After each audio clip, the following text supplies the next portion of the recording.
atapanga mayere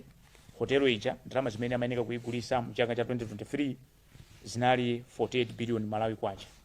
koma pano pofika mu chaka chino cha 2026 akuti yafika pa 128 billion Malawi kwacha. Ukuti ndikuba kopanda nako manyazi, kuba zuwa likuswa mtengo. Nchachiziwire kuti Malawi wina aliyense amene amafuna zikono zabwino sangayikire kumbuyo mchitidwe ngati umene uja. Choncho ife asidedi amene timayankhula malo mwa Malawi tikupereka maola 48 ku bank yayikulu ya dziko lino imene imaunikira kasungidwe komanso ntchito zonse zokhuza za ndalama,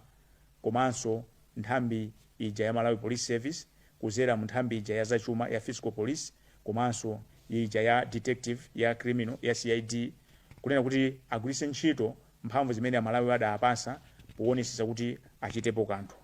komanso kupempha kupitirira ku nthambi ija yoona zozembesa kapena zolowa nkutulisa ndalama mophwanya malamulo la financial intelligence kuti igwirane manja ndi Reserve Bank kuphatikizapo ndi Fiscal Police, kunena kuti mangu ayambe kundoloza ndalama zimenezi. Anthu onse amene akukhudzidwa amangidwe, ngati sadalakwe akaziteteze okha ku bwalo kapena kuti ku court. Ife timafuna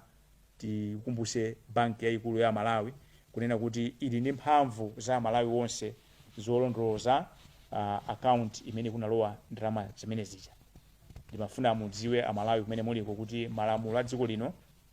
amapereka mphamvu ku banki yayikulu kuona mmene mabanki ang'ono kapena kuti ma commercial bank akugwirira ntchito. Choncho nzosavuta,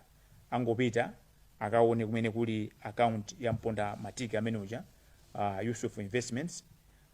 siku limene ndalama zinalowa akaone kuti ndalama zimenezo zalowa ma account yake ati ndi